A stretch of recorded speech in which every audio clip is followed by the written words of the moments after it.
How is your company currently optimizing for AI? What are you currently doing with AI that you feel like would be valuable for other agencies to understand? AI traffic and conversions are only making up about 3 to 5% of the overall conversions.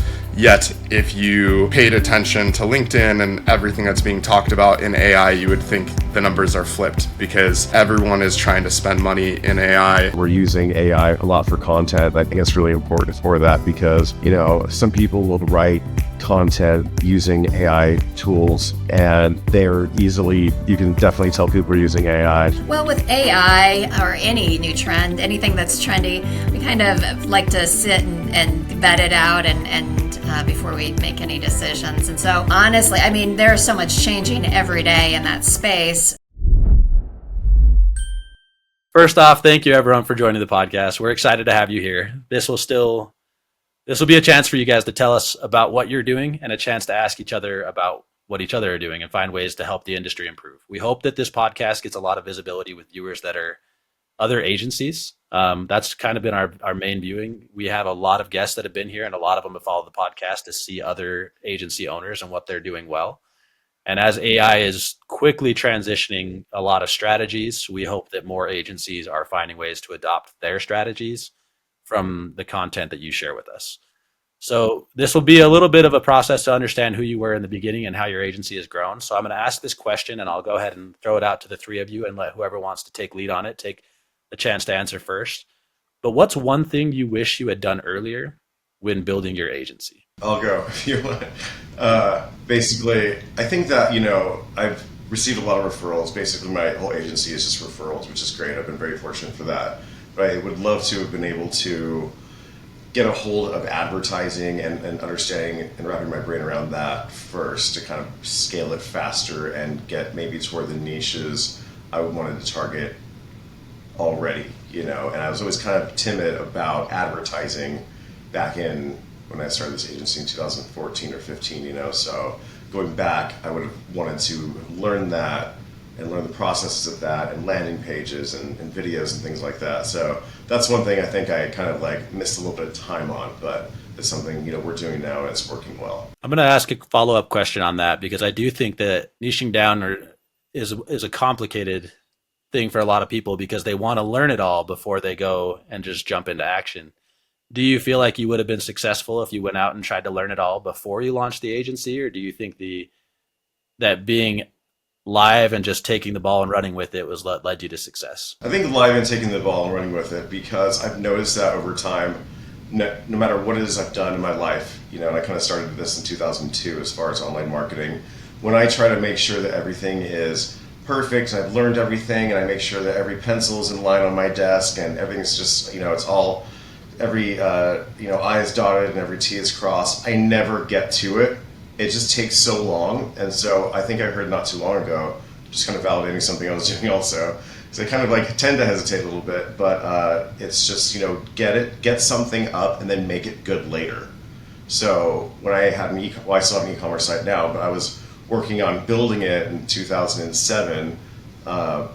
Even though I was working on a different platform in 2002, I noticed that I was making sales before the site was even done, and it looked not very good at all. And so I should kind of try to reflect on that and say, okay, just get something up and the people will come. Field of Dreams, you know what I mean? They will come. So just making it perfect in the beginning will take a long, long time. Just get something up. Okay, Jenni and Benji, if one of you want to jump in here, what's one thing that you wish you had done earlier that would be valuable for other agencies to hear and learn from? I'll go.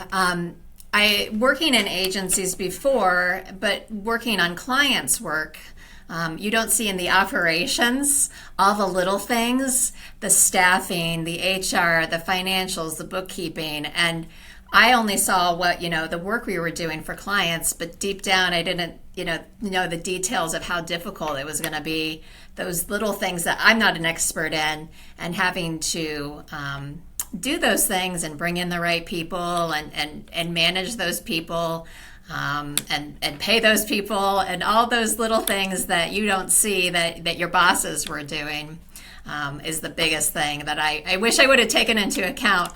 You appreciate that even more when you're doing it on your own, right? Yeah, on our side, probably just delegating hiring earlier. We've always been responsible for hiring most of the people on the team, which has somewhat constrained operations a little bit. Like we've had to turn away business throughout pretty much our entire agency because we didn't have enough people, and we wanted to keep the quality bar high, because I think that's really important as you grow, is just not hiring too quickly and making sure that you maintain the delivery aspect as you grow.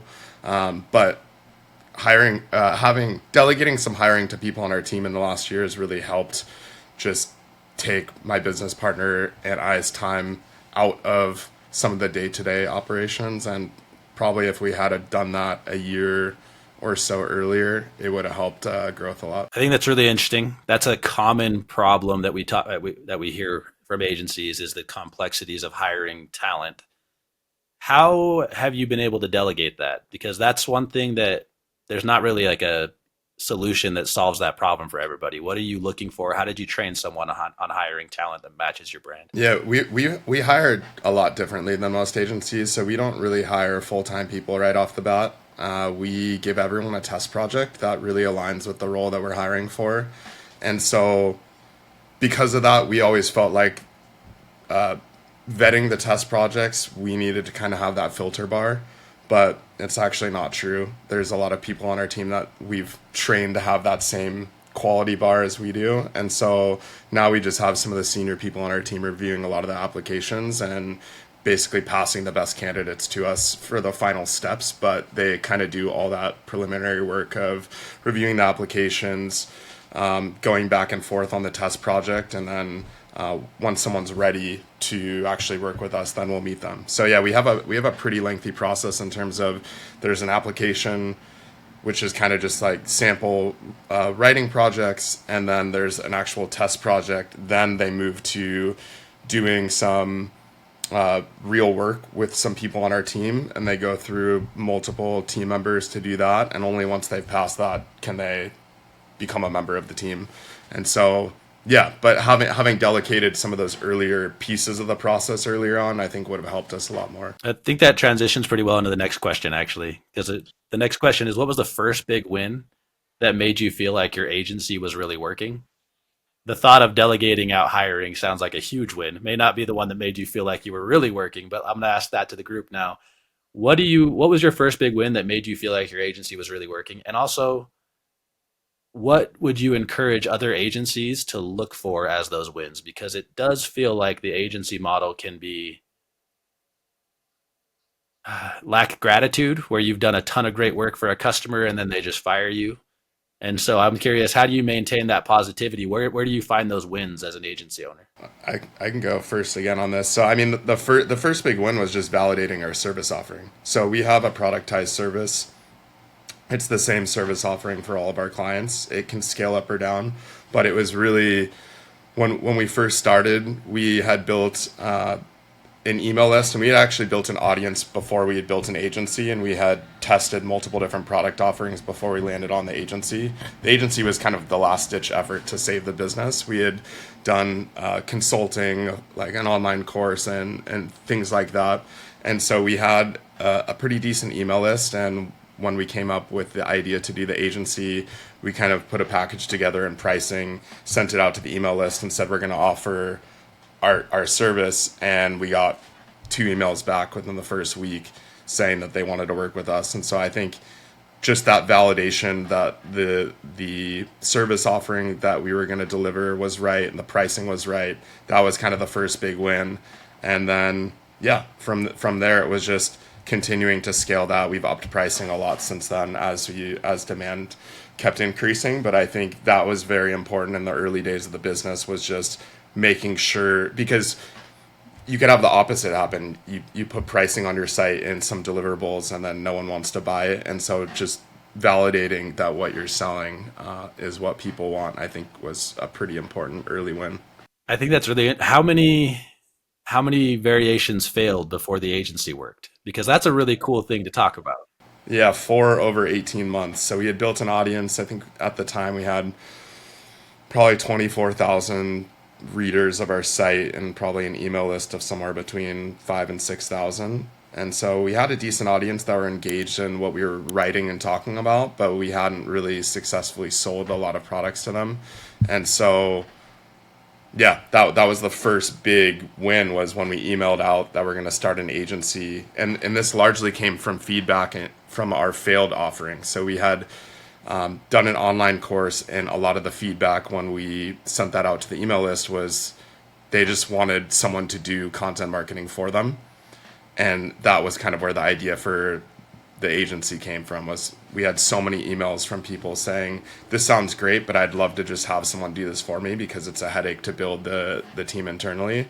And so we just came up with a pricing and deliverables that we felt like was worth it for our agency and worth it for the client, and sent it out to them and got our first couple clients. And then from there, it was just about, how do we continue to scale this? That's exciting. I feel like you can feel the energy of that win. That's a fun one to share. Thank you.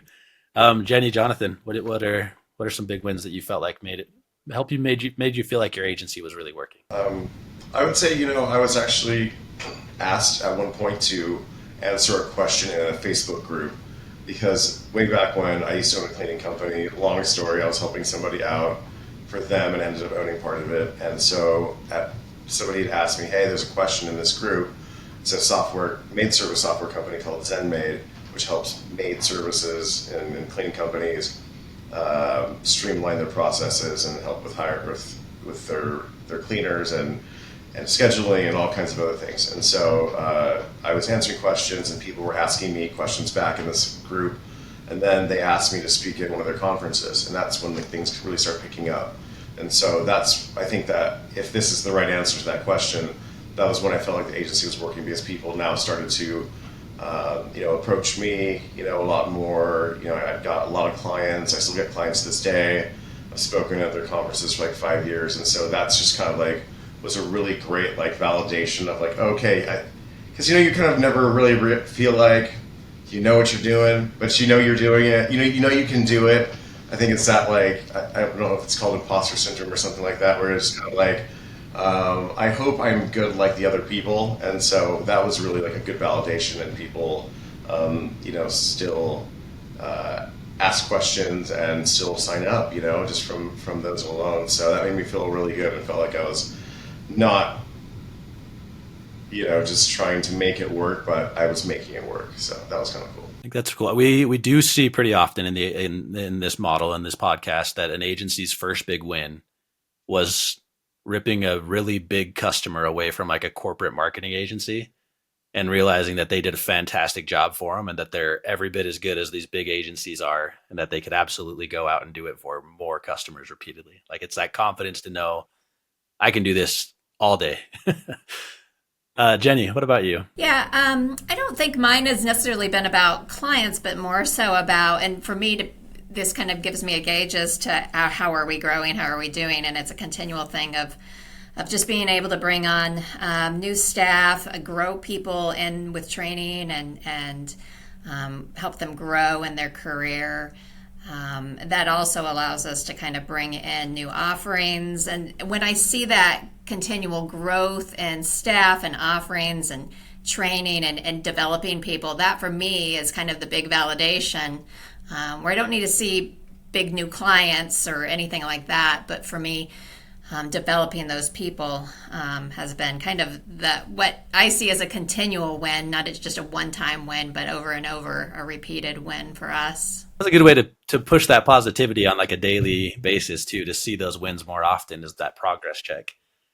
Now that I think does transition. You're growing quickly, so that's going to be one of the transition to the next question here, is what differentiators have been most effective for your agency in standing out from other agencies? Why are you able to grow? What are you doing that's different than other agencies that's making you successful? For us, probably honesty in the strategy. And sometimes that actually doesn't help us grow when we're honest, and we want to make sure that's a kind of another validating win is when we're able to help our clients really take an honest look at what they're doing, what they want to do. Sometimes is not an honest look. They have ideas that just aren't something that can actually be facilitated. And so being honest on that, that you can't do that, or we can't do that, or it's not possible. It's really going to be really hard to get what you want. Sometimes actually makes us lose a client that way, but it also makes us stand out, where we're just not cookie cutter giving you what you want to hear, but also we don't do that. We're making sure that we're serving the clients best by telling them the truth. Jonathan's agreeing here. I am. Yeah, that's good. I mean, sometimes people don't want to hear the truth, but at the same time, you don't want to overpromise and then just make them feel like they're going to be able to do this, that, and the other, or rank in Arizona when they're in New York, or whatever it may be, if it's a local business sort of thing. So that honesty thing is actually really important, I feel, too. And if you have to lose a customer, like you said, because of that, that is it's, you just got to be able to sleep at night and not worry about who's going to be upset, and just going to read that question again, what differentiators are standing out to make you grow more. I think networking is really good, and being honest, like you said, but also advertising. I'm a lot of the other agencies do that, but I think advertising and thinking outside the box a little bit, I think, are very important to, in this day and age when everyone has an agency, and people are trying to sell other people on creating agencies, even though this may not be their wheelhouse, and a lot of people are trying to do that and grab more clients. So you have to kind of just think outside the box. I think what Benji was saying about having the email list is really important. I've never built an email list before, and I heard that, what you said, and I'm like, that's a really good idea. I'm like, how's that going to work? So it's nice to be able to also network with other people as well, and listen to advice, and not feel like you're the smartest person in the room, and just kind of be a little bit more humble and learn as much as you can. Our differentiation largely came from my background being in-house. So I started running marketing for different startups in San Francisco, and one of the ways that we grew the businesses was through content. And what I realized was that a lot of people were just focused. There was this idea largely pushed by HubSpot that you need to grow content that was top of the funnel first, and that you were going to slowly drip them over time until they're a customer. And that never really made a lot of sense to me. And when I was in a previous job, a lot of the content that we produced was more focused around topics that indicated they had buying intent. And so when we started our agency, there were two problems that we wanted to solve. One was better measurement over content, because we felt like a lot of the SEO agencies were just measuring traffic, and they weren't actually holding themselves accountable to the real metrics that the business cared about, which were largely conversions and revenue. And the second thing was just kind of pushing back on this ideology that you had to focus on top of funnel traffic that didn't really have buying intent and slowly move people through the journey. So we actually flipped the thinking on its head, and our whole agency is focused around producing bottom of funnel content. So producing content that indicates there's buying intent for the service, largely because the thinking was that you don't need to educate every single customer about the industry or the topic that you're writing about. There's a large portion of people that are already in market for whatever the product or services that you're selling. So why not focus on those topics first and then move up the funnel? So that became our strategic difference in terms of what we pitched to clients, and we backed all of our strategy with case studies that showed this actually was a way to drive ROI much faster than the traditional approach that most SEO agencies were doing. So everyone else kind of did this high volume, low intent approach, and we did the opposite, where it was low volume number of pieces, but very strategic and high ROI. So I'm going to transition this straight into the fourth question, which is about AI, because it feels like your content was probably very well aligned for the shift in the industry with AI hitting. So how is your company currently optimizing for AI? What are you currently doing with AI that you feel like would be valuable for other agencies to understand? Yeah, sure. I can answer that. I also think this kind of ties back to something Jenni had mentioned about not doing things just because customers want it, and leading customers into the right direction. So there's a lot of hype right now around AI, and I feel like every customer is asking about it. And we're doing a lot of testing in the background. Like there's a number of things we're doing. So one, we're just crunching data for our existing clients to see what the ROI is on the AI stuff versus the SEO stuff. And so far from all of our measurements, AI traffic and conversions are only making up about 3 to 5% of the overall conversions. Yet if you paid attention to LinkedIn and everything that's being talked about in AI, you would think the numbers are flipped because everyone is trying to spend money in AI and do things around AI. Yet in terms of the maturity of the space, it's just not there yet. It's still really early. So I think there's not a ton of certainty around what to do there. So essentially we're just testing different things right now. We're testing things like citation outreach. We actually built our own AI rank tracking tools so that we can help better measure AI rankings for clients. And then we have a benchmark of, do some of these activities that we're testing actually move people up in search? And then since we're also tracking both traffic and conversions from AI, we can see if some of these activities actually drive lifts in the ROI, or again, if this is just a lot of hype right now and it's actually not driving a lot of value for our customers. So yeah, at this point, we're testing out different activities. We're repositioning even the messaging on our website to help include a lot more of the AI content stuff. But in terms of completely changing our service offering or anything like that, that's not something we're really thinking about.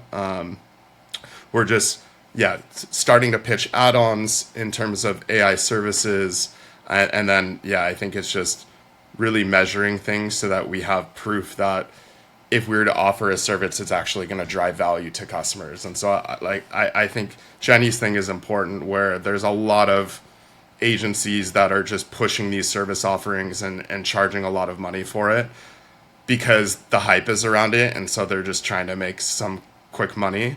But in terms of actually adding value to the customers, I think that's still a question mark at this point. And so we're not going all in on it, but it's something that we're paying attention to deeply. I'm going to ask a follow-up question that I was hoping John or Jenni might ask it, but what actions have you tracked that you felt like were influencing your customers' AI rankings positively? Like based on the data that you've seen, are there certain actions you might recommend to other agencies? Yeah, I mean, right now, we did a study probably at the beginning of the year where we looked across all of our clients, and we basically looked to see if they're ranking for the same keywords that we're ranking for in the SEO side, and there's a really high correlation.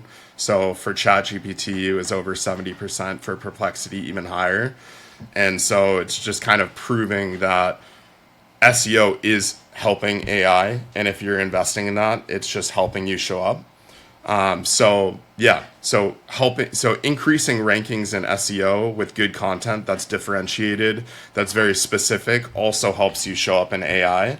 And that's why in the very beginning, we weren't pushing completely different service offering, because the work that we were already doing was helping our clients show up for a lot of the AI activities. And that's why their traffic is growing on the AI side. That's why they're starting to see conversions come in from it. And that's why we weren't adding specific services just around the AI side, because the content is already influencing the AI rankings and conversions. I definitely think that is, like what you were saying, is a buzzword, for a lot of people, and they were trying to just kind of capitalize on, the AI keywords. And, what we're all seeing, I think, is that advertisements in Instagram and other places where we're going to use AI and everything's going to be so great for you, this and that. But at the end of the day, it's just automated work, and a lot of it has to do with, high level thinking, maybe things we wouldn't think about. And for me, in this agency, we're using AI a lot for content. And I think it's really important for that because, some people will write content using AI tools, and they are you can definitely tell people are using AI, and so becoming, I feel like, in an agency or having someone doing this for you, becoming a prompt engineer, as they call it, being able to really understand, how it works and that's a whole job title is prompt engineer. And I've been able to do a lot of research into that, and when we write, as just like a tip, I guess if people don't know this, some people probably do, but as a tip is, writing into your prompt anti-AI content detection, and asking it to do that is really important. And also being able to ask it specifically, because I feel like when you ask AI a question and not just tell them something, I want an answer back as to how well they can understand it, so I can get a gauge on that. But I'll also ask it in the same prompt for all the prompts that we have now, because I use that to create content. It's a lot easier, it's a lot faster. I paid a content writer for years and years and years to do it. The turnaround time was like a week, and so I'm really grateful this, some of these large language models came out. But also writing for AEO, answer engine optimization. That is, I feel like, a big thing for the future, and to get ahead of it is great. There are different boxes that need to be ticked when it comes to that, and to come up, in Gemini and whenever, you're Googling something, it comes up right away, and people are, concerned about it. I've heard clients become concerned about, I want to be optimized for this and that and the other. And it really, you have to understand, how that works and how it's written for that, and also make sure your technical SEO is really good. And a great part of AI in an agency is being able to have, them write great schema, JSON schema for that, so everything is all in line for giving these answer engines what they want. And in e-commerce, I've noticed that it has to be kind of these pages, these individual product pages have to be written well also, because they are now, I just saw something from ChatGPT like the other day, that they're starting their own checkout system where you're using this product, and it's you go right through like an answer from, let's say, ChatGPT or something similar, and it goes all the way from, okay, these are the best products, and people will click on that, and it will take them to the product, and it will literally check out and act as a merchant account now, and they're charging a fee just like that. They're getting into some new things. And so I asked them, how do you write for this sort of thing? They gave me the whole shebang about it. So staying on top of it, I believe, is important. And the biggest untapped potential, like I think one of the questions was earlier, was is staying, like I said, on top of it, and when it comes out with a new product, learn it and implement it. Jenni, what do you think? Well, with AI or any new trend, anything that's trendy, we kind of like to sit and vet it out and before we make any decisions. And so, honestly, I mean, there's so much changing every day in that space. We haven't taken, when it comes to actual client work and how are we doing SEO, I mean, we're watching all those metrics. We're thinking about those metrics, but big offering changes and how we operate haven't been huge. We're definitely watching how it's taking some of the traditional search, your search listings, your search results, and now you're kind of losing some of that traffic and the conversions. That's an interesting metric you brought up, Benji, on that you're not seeing the conversions. We haven't really tracked a ton in that space, but we are noticing, I mean, the drops in traffic, the drops in conversions on traditional search optimization.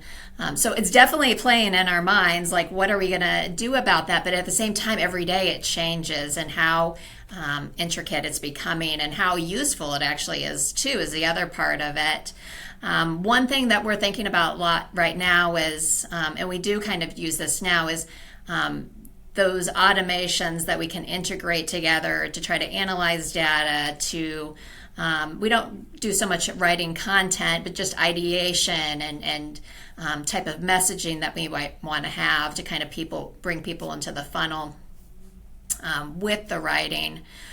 Those tasks that might have taken us a lot longer before, we're trying to figure out ways how to take AI and try to be more efficient with that time. And in the end, that actually brings more value to the clients. When we're able to kind of take those efficiencies and bring them better ideas and more ideas, and also, the automation and analyzing things a little bit more. So on that side of like clients, how are we using AI? Not a ton yet, but also just really thinking about what are we going to do. I kind of want to see it level out a little bit where things aren't changing all the time before making any big changes. Within the agency, we're using it to speed up those little tasks that I feel like, why are we doing some of these things when we can use AI now to get those off our hands, delegate things out a little bit with that.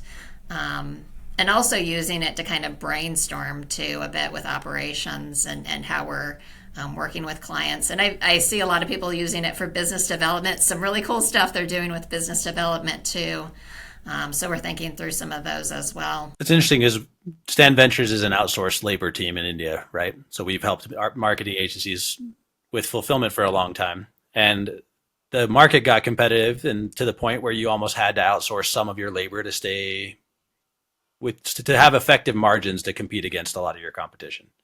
And I think it's been transitioning now with AI so quickly that if you're not using AI, you're paying way more for a service than others are, and probably doing a disservice to your customer by the length of time it takes you to process content and edit and other aspects of it. Do you feel like your customers, this is one of the questions we've been asking on the podcast is, do you feel a responsibility to disclose your use of AI to your customers? Do you feel like you need to disclose what aspects of AI you're utilizing in the agency? And I'll ask that now. We do have a few more minutes, so I want to ask that too. Jenni, you specifically, I'll start with you since you mentioned like that level of honesty and openness to them. Do you feel a responsibility to disclose what aspects of the company you're utilizing AI in for your customers? Mm-hmm. Again, with content, we aren't using AI as much. I still really like to keep a really authentic pieces of content as much as possible. And so we don't have those discussions too much with clients at this moment about, are we using AI for that? Because we really aren't using it that much. We're using it to come up with, outlines for blogs and thinking through some content. But when it actually comes down to the content, we're pretty hands-on with it. So at this point, that discussion doesn't happen too much. And then for the other things, it's some of these little manual tasks that actually we've always had kind of AI in our industry. We've always had automations, right? All the tools we've had out there for a decade plus that have kind of automated a lot of the analyzing of data and kind of helping you brainstorm through things. We're just kind of continuing to use that. So at this point, if a client asks me, and we don't actually get that question very much at all, are you using AI? I tell them the same thing I just said here, where really not so much on the content side. I know you say it speeds up things, and we'll get to that one point, but today we really want to, because we are actually seeing a lot of signals that say, some of this content is looking a little generic, and so we want to be able to still continue to add value and be authentic. Jonathan and Benji, I want both of your opinions on this. I think this is a fascinating one for the group. Yeah, we're the same as Jenni. We don't use AI in really any part of our operations as it pertains to producing content or anything, because that's another one of our differentiators, is just how high of quality our content is. So for every piece of content that we produce, it's done with an interview from someone inside the client's organization so that we can get their expertise and weave it in there. And AI wouldn't be able to replicate that the same way that we write. And so really, I think you use AI in parts of your process that you can automate where there's repetition. It's not for creative thinking or for harder problems to solve. We are working on an AI writing product right now. It's actually almost done, and it kind of mimics the same process that we do internally, where you can feed it interviews and get outcomes like that. But in terms of using it on client work, it's probably not something that we would do, even though it's getting really good and is probably 75 to 80% of what our team could produce. It would just be another product offering that we could sell to people that don't want to pay the price of our service, but in terms of actually delivering AI work to clients, it's probably not something that we would do unless we did disclose it to them that that's something that we were doing. Okay, Jonathan, I'm going to ask you maybe a guided question here, because you've talked a lot about your prompts and how you've been able to create prompts that checked your content. Do you feel like the creativity in the prompt writing allows you to compete directly with creative individuals?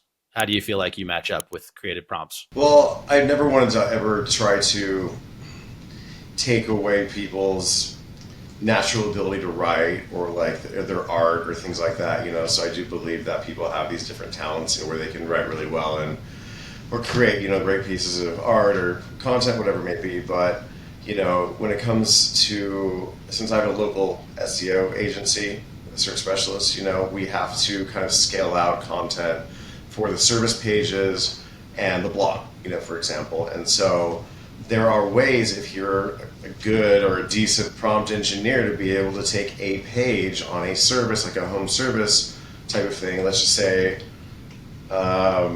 dishwasher repair or something like that. It's something that's kind of like a low-hanging fruit type of keyword in almost any market except maybe LA or Houston or New York or something like that, where people have hired SEO agencies because of the competition and who can think outside the box.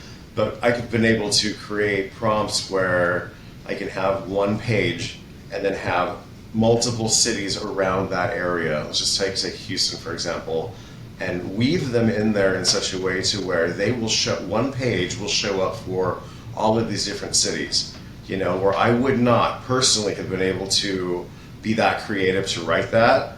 And I think it would be very hard for me, for the people that I know personally, to be able to say, hey, I want you to write content and I want you to mention neighborhoods and I want you to mention this and that and the other and some zip codes and weave it all in there. Don't make a list. Make it look really, really organic. Talk as if you are, an owner of this business and that the area. And it's like, that's just going to be so hard when you can have that prompt in there and the one that you have taken some time to work on and have that in there, and all of a sudden people are like now ranking for 10 new keywords, and it makes them really, really happy, And so I personally probably couldn't do that on my own, but I just know that, when you talked about disclosure to clients as well, most of my clients, I am assume that I use it. I've had people say, oh, I know you're using ChatGPT for this blog, blah, blah, blah, this and that. So it's no big secret. Everyone's using it. They're even using it in their own businesses as well. So if somebody says, are you using that? I would let them know. But I'd also let them know, for example, let's just say I'm working for a pharmaceutical company who wants to, have one of their drugs appear on the first page of Google, or a medical device or something like that. You have to write in certain ways to be compliant, like YMYL, your money or your life. You guys can look it up. It's like something that's, that Google values, to when people are writing content, to make sure that you're an authority in the industry. EEAT is something like that as well. And so if they said, hey, are you using AI? I would tell them, yes, I'm using it, and let me tell you why, and let me tell you how it's working and how it's better.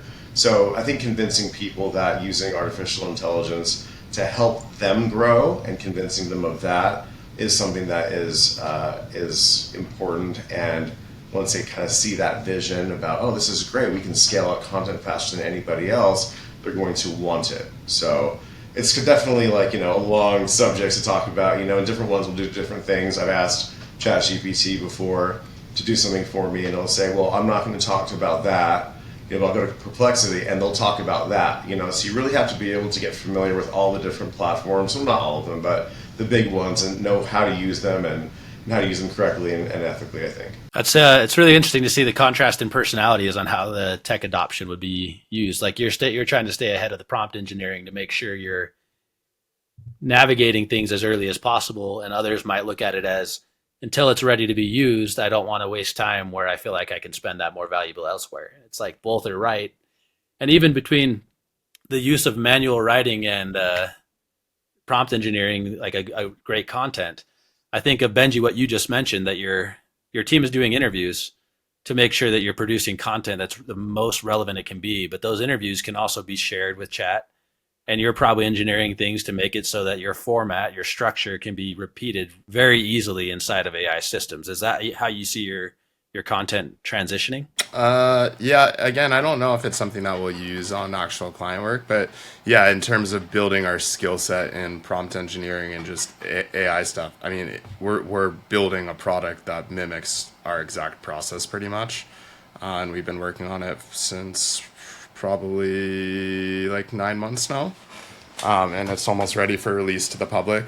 So we're building our muscle that way, but in my opinion, they're just two separate problems that we're solving. One is going to help people produce content on their own that gets higher quality than they would be able to use if they were trying to use ChatGPT or any of the other platforms to actually write. But it's not going to compete with our service offering because we don't only do writing. That's just one component of the process. And I still think that there's a lot of value to have a human oversee the writing process instead of trying to automate like that part of the agency. So yeah, I don't think one way is right or wrong. It's just how we view our own business and the different service offerings. And yeah, if we were to use AI in our client work, it would probably cheapen the value of our service a little bit as well. And so that's another, like we're more of a premium service. And so using AI for writing or certain parts of key functions in our business is probably not something that we want to do if we want to keep that premium positioning. Not aligned with the brand that you built at this point. Exactly. So yeah, that, like, again, I don't think there's one right way or wrong way.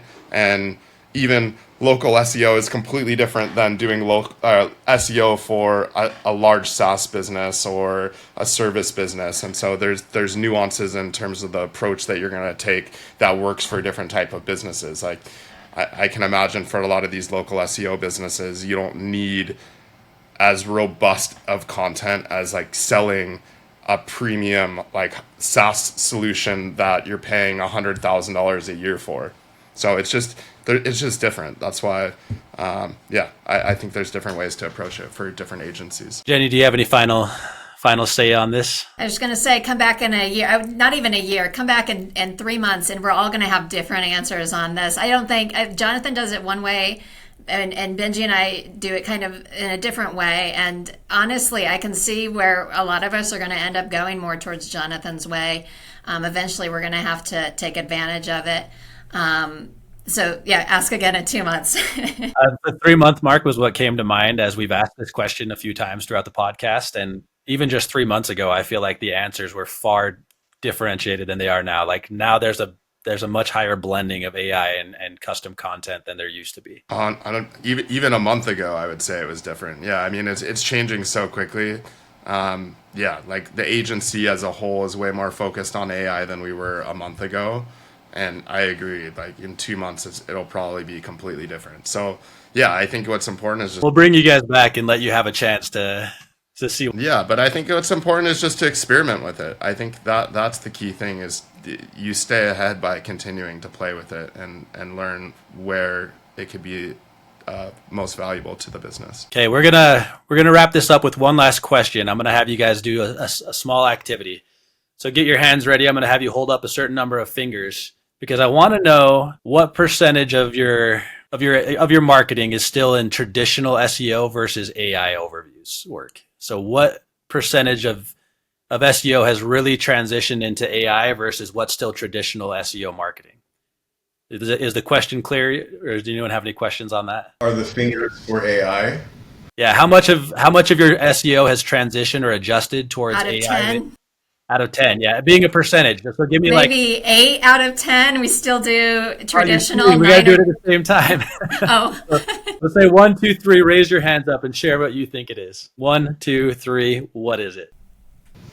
8, and 7. So you think it's changed 30%. The two of you think about 20%. You still need strategy. You still need to be able to think. Yeah. I mean, your question was around AI overviews or no? Just how much you've changed your SEO to align with AI overviews versus the traditional SEO that you were doing maybe, say, a year ago or 2 years ago, or however quickly you've adopted a different strategy. I don't even know if the strategy has changed that much. I just think Google is naturally pushing things more towards AI overviews than traditional rankings than it was previously. Like Jenni had mentioned earlier, organic traffic is declining a lot, and even conversions from organic. I personally don't necessarily think that organic search is dying or even declining that much. I just think attribution is becoming a lot harder.